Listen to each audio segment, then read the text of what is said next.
드디어 올 것이 왔습니다. 바로 다이어트입니다. 지금 현재 다이어트 하게 되면 종류가 너무 많아요. 가장 큰 문제가 뭐냐면은 장기간으로 갔을 때 다 심각한 부작용 때문에 오히려 더 피해를 입는 경우가 훨씬 더 많았거든요. 한 번쯤 따라해봤다는 그것, 바로 연예인 다이어트 식단입니다. 이게 지금 뭡니까? 저거는요 거의 고문 수준이 고문. 장기간을 하게 되면은 영양 불균형이 지속되기 때문에 심각한 문제가 생길 수 있습니다. 건강하게 다이어트를 하려면 어떻게 하는 것이 좋을까요? 태초밥상에서 제안하는 다이어트 10가지 방법 한번 볼까요?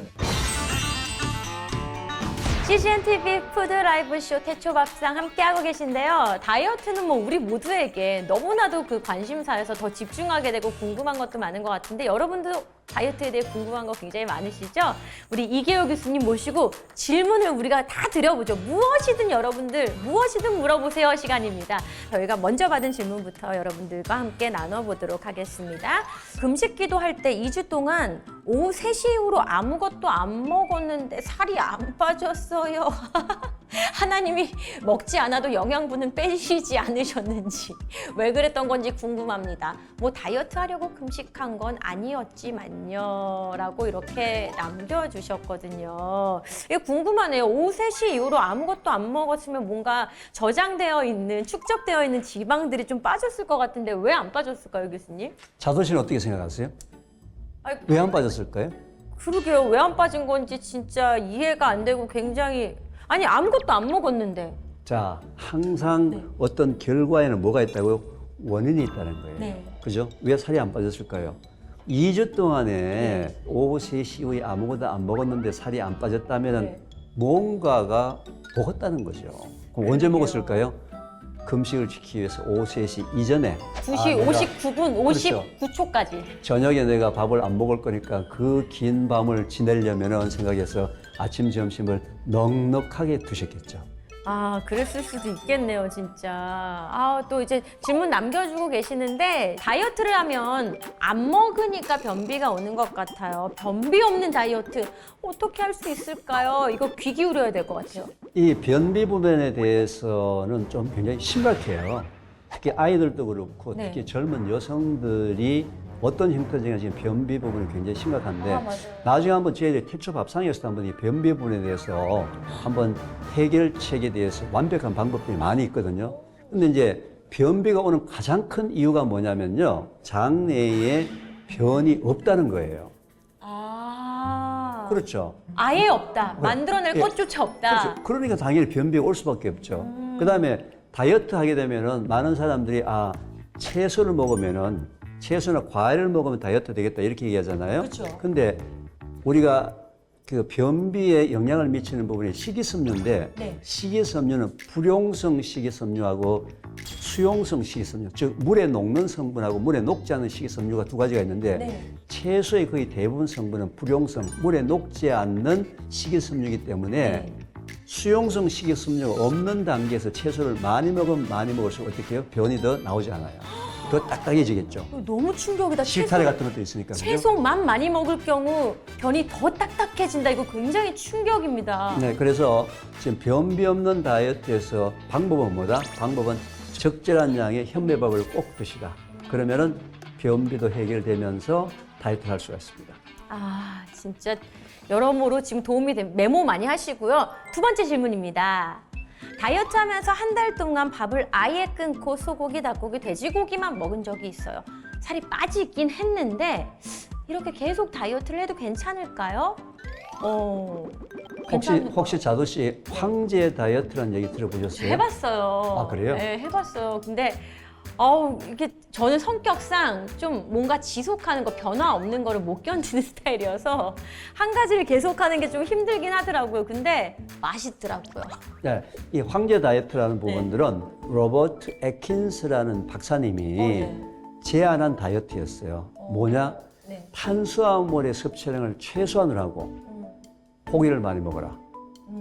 고기만 먹어서 살을 빼자. 네. 과거에 20년 전에는 고기가 워낙 비싸니까 황제 다이어트란 말을 붙인 거예요. 일반 사람은 고기가 비싸서 못 먹는데 황제들만 그죠? 할 수 있으니까 이걸 황제 다이어트라 해서 고기만 먹고 살을 빼는 사람들의 성공 사례가 전 세계적으로 어마어마하게 히트를 쳤는데 문제는 고기만 계속 먹었던 이 애킨스 다이어트를 주장하신 애킨스 박사님이 몸무게는 줄어드는데 고기를 너무 많이 먹어서 혈관이 막혀서 돌아가셨거든요. 그죠? 결국은 이제 초점이 뭐예요? 다이어트를 하면서 건강한 몸을 가지면서 다이어트를 해야 되는데 몸은 몸무게 체중 빼는데 성공했지만서도 결국 고기를 너무 많이 먹어서 고기 속에 포함된 여러 가지 지방들, 기름기들을 너무 많이 먹어서 결국 혈관이 막혀서 돌아가시는 또 아주 이상한 모습이기 때문에 황제 다이어트도 실제로는 장기적으로 봐서 그렇게 권장할 방법은 아닙니다. 그런데 요즘 들어서 이 황제 다이어트라는 말 대신에 뭘로 바뀐지 아세요?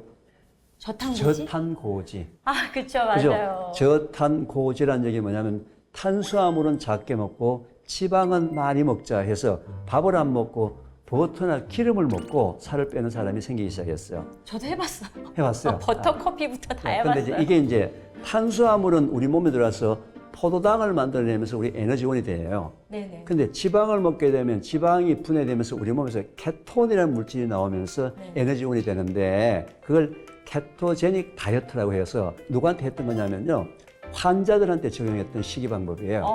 환자들 중에서도 특히 이제 간질병이 있는 어린 아이들이 이런 간질 발작 증상을 일으키니까 발작 증상을 적게 하려고 뇌에 올라가는 포도당을 줄이려고 이제 탄수화물을 먹이지 않고 지방을 먹여서 이제 포도당 수치를 낮추니까 아, 발작 증세가 낮아지더라. 이것도 마찬가지. 우리 몸은 기본적으로 포도당이 대사가 되어서 인체가 작동되도록 구성이 되어 있지. 케톤은 뭐예요? 간혹 한 번 쓰면 그렇게 될 수 있는데 그게 계속 지속적이 되면 우리 인체에 오히려 여러 가지 부작용이 많이 생깁니다. 결국 저탄고지도 아까 얘기했던 그 원푸드 다이어트나 또는 황제 다이어트와 같이 일시적으로 짧게는 할 수 있지만 절대로 몇 달씩 길게 하는 다이어트는 아니다. 그러니까 너무 지속적으로 오랜 기간은 비추입니다. 그럼 실시간으로 올라온 질문들도 한번 보도록 하겠습니다. 우리 윤기님, 고윤기님. 다이어트 할 때 삶은 달걀을 많이 먹게 되는데 그 달걀 노른자에 있는 콜레스테롤이 걱정되더라고요. 달걀 노른자는 하루에 몇 개까지 먹는 게 좋을까요? 궁금해요. 대개 저런 분들은 답을 알고 계세요. 그렇죠. 하루에 한 개는 두 개 먹으면 좋다 이 생각을 갖고 있는데 이제 많은 분들이 콜레스테롤에 대해서는 좀 오해하시는 게 있습니다. 콜레스테롤은 우리 몸에서 만들어지는 양이 훨씬 더 많아요. 입으로 들어오는 양보다는 우리 몸에서 자체적으로 콜레스테롤이 엄청나게 많이 만들어지기 때문에 외부에서 들어오는 양 가지고 내부에서 만들어지는 양을 영향을 못 줘요. 정말요? 그렇죠. 예. 그래서 이제 그렇다 해가지고 달걀을 뭐 10개, 20개 먹으라는 얘기는 아니에요. 얘기는 아닌데 외부의 음식을 통해서 콜레스테롤 수치가 오고 가는 것은 아니고 안에 우리 인체의 대사 내에서 균형이 깨졌기 때문에 오히려 균형을 맞추는 데 우리 초점을 맞추는 것이 좋고요. 보통 아침에 먹을 때 계란 먹으면 어떻게 한 개나 뭐 2개, 많이 먹으면 2개? 5개 먹어도 죄송합니다. 네. 5개 아니, 드세요? 흰자만 5개 안 돼요? 흰자만 그래요? 5개? 왜 흰자만 5개를 먹죠? 노른자는 이유가 안 뭐예요? 좋아해. 편식해서요. 그래요? 나이 마흔에 편식해서. 이 흰자 부분에 대해서 사람들이 잘못 알고 있는 것이 뭐냐면요. 계란에 그 단백질 때문에 먹잖아요. 네. 계란에 포함되는 한 개 속에 포함되는 단백질의 퍼센테이지가 12%예요. 12%요. 12%. 네. 계란 전체다가 단백질이 아니라는 얘기예요. 어머. 근데 브로콜리 있죠. 네. 브로콜리가 11%예요. 이거 한 번 더 해야겠다. 브로콜리 너무하죠? 그럼 무슨 얘기인지 이해가 되셨죠? 브로콜리도 대추먹이다. 내가 단백질을 먹기 위해서 계란을 먹는다는 거하고 네. 브로콜리를 먹는 거하고 똑같다 이 말이에요. 들어오는 양이. 근데 계란을 먹어야지만 단백질이 들어온다고 생각하는 게 착각이다 이 말이죠. 근데 아까 브로콜리가 11%라 그랬잖아요. 네네. 콩은 40%예요. 뭐라고요? 아니 콩이 40%예요, 단백질 양이. 야, 그 조그만 게 그럼요. 대단하네. 계란을 단백질 때문에 먹는다라고 얘기하는 사람은 꼭 계란에 집착할 필요가 없다. 왜? 똑같은 양의 단백질이 어디 들어있다고요? 브로콜리. 야, 브로콜리에 단백질이 들어있다라는 거는 굉장히 희소식이면서도 뭔가 너무 신기하네요. 이거는 최고의 정보입니다. 아, 많은 분들이 지금 뜨끔했습니다. 충격입니다. 제 상식과 이게 너무 다른가 봐요. 정말 띵합니다. 좋은 정보 감사합니다. 이렇게 소통해주고 계십니다. 다이어트에서 가장 중요한 게 바로 이제 식단 관리죠. 이게 가장 기본이지만 또 가장 지키기 어려운 게 또 식단 관리인데요. 그래서 저희가 두 분의 출연자를 모시고 2주간 식단 관리를 하며 다이어트를 해봤습니다. 먼저 이 두 분의 일상을 담아봤거든요. 함께 보시죠.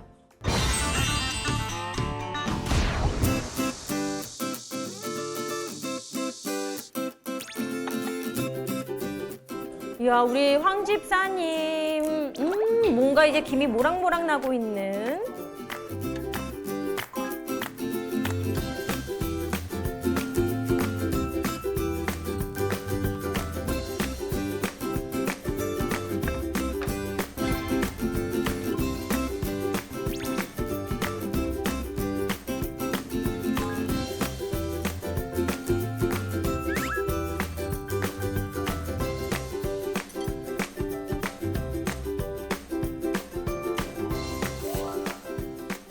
오늘은 제가 이제 여름에 즐겨 먹는 열무 비빔밥. 반찬은 많이 하지 않고 간단하게 한 끼를 때우는데 식이섬유가 많은 열무로 먹었습니다.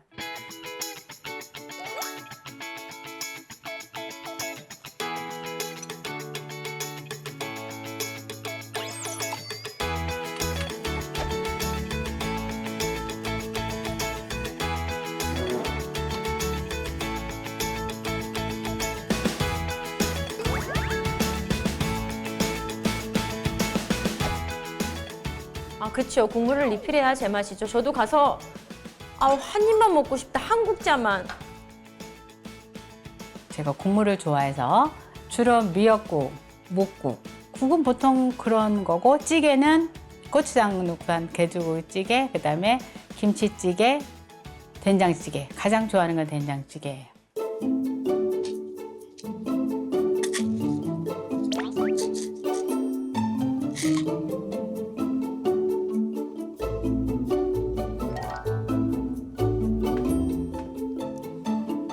혈압약하고 고지혈증하고 먹고 있는데 혈압약을 먹은 지는 21년 정도? 셋째 아이를 낳고 나서부터 혈압이 좀 올라가서 그때부터 꾸준히 먹고 있고 제가 지금 허리가 아파서 이제 디스크에다 측만증에다 그다음에 협착증 걸으면 이제 저리고 한 게 한 1년이 넘었어요. 살 빼는 거에 대해서 그렇게 관심이 없었고 살을 빼봐야 그게 끝까지 간다는 보장이 없었기 때문에 저는 호기심은 있었지만 나는 자신이 없었어요. 밥을 굶을 수 있는 용기가 없어서 그러니까 다이어트는 별로 선호하지 않았어요. 살을 빼는 이유는 허리 때문에. 이제 허리도 많이 가벼워질 거고 그러면 운동을 시작을 할 거고 그다음에 제가 먹는 식습관에 대해서도 또 개선이 될 거고 그러면 좀 더 건강한 생활을 할 수 있을 것 같아서 제가 이 프로그램에 참여를 하게 되었습니다.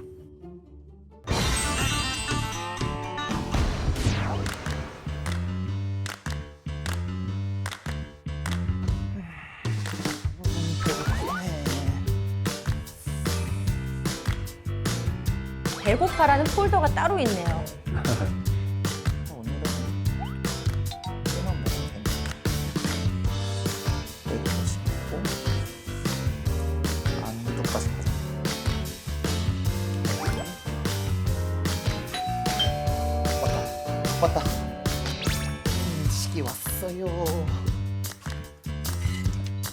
안녕하세요. 감사합니다.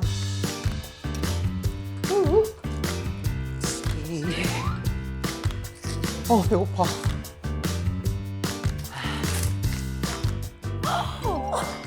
이게 뭐야? 마제소바. 이거지. 아니, 일본식 비빔면을 이렇게 맛있게 드셨어. 제가 식사 시간이 좀 불규칙해서 좀 몰아 먹거나 좀 한꺼번에 많이 먹거나 하는 식으로 좀 식사를 많이 하는 것 같아요. 밖에서 사 먹는 경우가 좀 대부분이고요. 집에 와도 배달이 너무 편하니까 좀 배달 음식에 많이 의존해서 먹는 편입니다. 잘 먹겠습니다. 사실 배달 음식 얼마나 맛있고 얼마나 간편합니까? 또 요즘에는 배달이 안 되는 음식이 없기 때문에 제대로 드신다. 아, 먹는 거 끊기면 안 되는데. 정석이고 밥은 비벼 먹어야 맛있다는 게 정설이죠.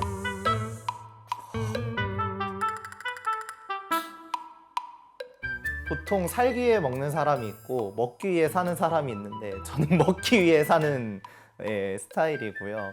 사실 약간 탄수화물 중독같이 탄수화물을 너무 좋아해서 면류라든가 밥류를 주로 시켜 먹고요. 오늘도 뭔가 오는 지금 아니면 식사를 못할 것 같아서 곱빼기에다가 또 이 만두가 또 빠지면 좀 섭섭하더라고요, 저는. 그래서 만두까지 좀 추가해서 시켰습니다.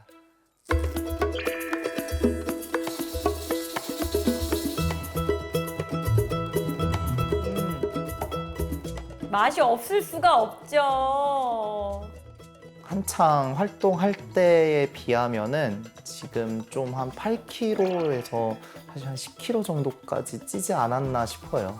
아무래도 제가 운동을 하면서 많이 먹으니까 이게 살이 빠지는 게 아니라 흔히 벌크업이라고 하죠. 그러니까 막 찌는 건 더 찌고 근데 식욕은 계속 왕성해지고 이래가지고 아, 이게 먹는 게 사실 너무 중요하겠구나라는 생각이 한 번 더 드는데 11월에 제가 중요한 또 공연이 하나가 잡혀 있어가지고요.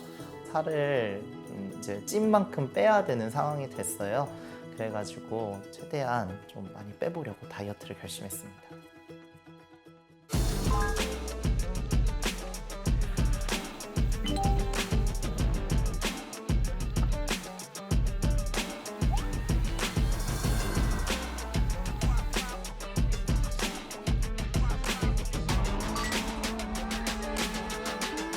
제가 다 긴장이 되네요.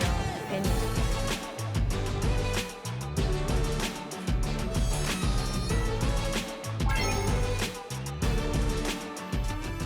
황영금님 보니까 LDL 콜레스테롤이 79 나왔고 중성지방이 58 나왔고 HDL이 54 나왔기 때문에 이 정도면 거의 정상으로 볼 수 있습니다. 공복혈당 133 나왔는데 이것은 일단 당뇨일 가능성이 상당히 높습니다. 당뇨병은 어떻게 진단 내리냐? 세 가지를 보고 당뇨병을 하는데요. 공복혈당, 식후 2시간 혈당, 당화혈색소. 그래서 한번 딱 검사했는데 하나만 비정상 나왔다. 이걸로 진단 내리는 게 아니고 한 번 더 검사해서 두 가지가 비정상이다. 그러면 당뇨병이라고 진단 내릴 수 있습니다. 이건 보니까 LDL 콜레스테롤이 높네요. 190. 요새는 100 이하를 이제 정상으로 보고 100 넘어가면 이제 치료를 하라고 권하는데요. 이분은 190이기 때문에 약물 치료가 필요하지 않을까 이런 생각이 듭니다. 이야, 우리 황영금 집사님과 김학의 형제님 두 분의 일상을 잘 봤습니다. 먼저 집사님의 경우에는 주로 한식 위주로 밥을 드시고, 야, 김학의님은 뭐 제 식단과 다를 게 없습니다. 저와 라이프 스타일이 거의 비슷하신 것 같아요. 먹는 걸 굉장히 사랑하시고요. 지금 비빔면을 다 드신 다음에 이젠 또 밥을 또 비벼가지고 가득 넣고 또 아이스크림까지 또 먹을 줄 아시는 분, 네, 인상적이었습니다. 교수님은 어떻게 보셨나요? 우리가 저 황영금 집사님 같은 경우는 아까 이제 열무 비빔밥 같은 한식 밥상을 주로 드셨잖아요.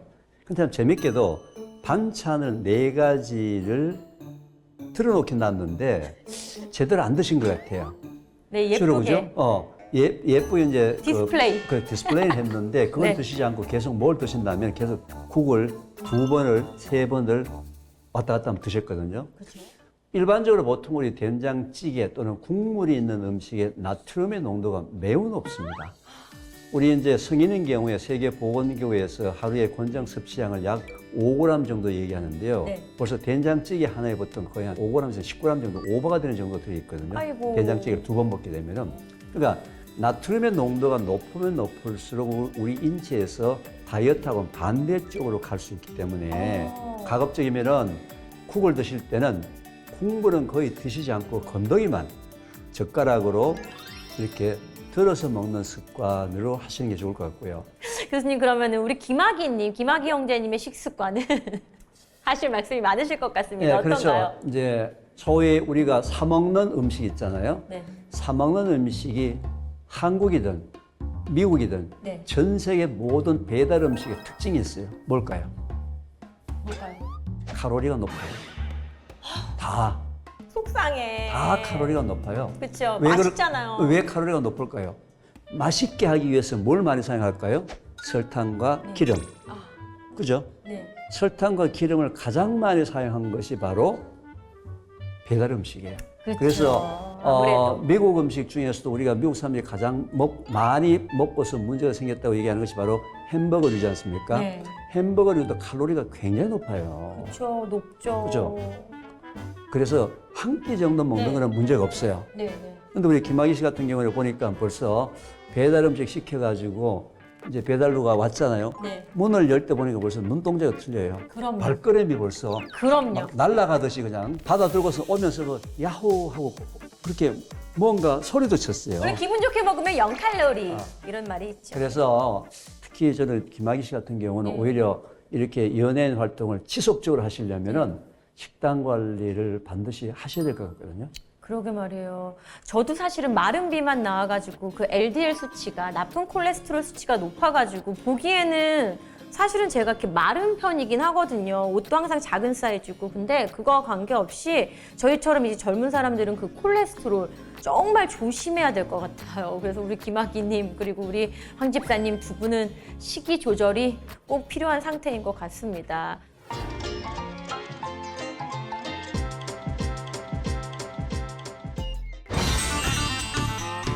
다이어트에서 가장 중요한 게 바로 이제 식단 관리죠. 2주간 다이어트를 해봤는데요. 어떤 변화가 있었을까요? LDL 콜레스테롤이 190이었는데 중성지방도 103이었는데 짧은 시간 안에 변화가 일어났습니다. 2주 안에도 이런 변화가 나타난다는 이 사실은 식습관이 굉장히 중요하다. 저희가 게스트 한 분을 모셔보도록 하겠습니다. 야, 화나시네요. 감사합니다. 2주 동안 식단 관리를 어떻게 하신 거예요? 되게 쉽지 않으셨을 것 같아요. 아 진짜 어렵더라고요. 식단 관리라는 게. 네. 2주 만에 예, 먹으면서? 예, 예. 예. 야, 진짜 이게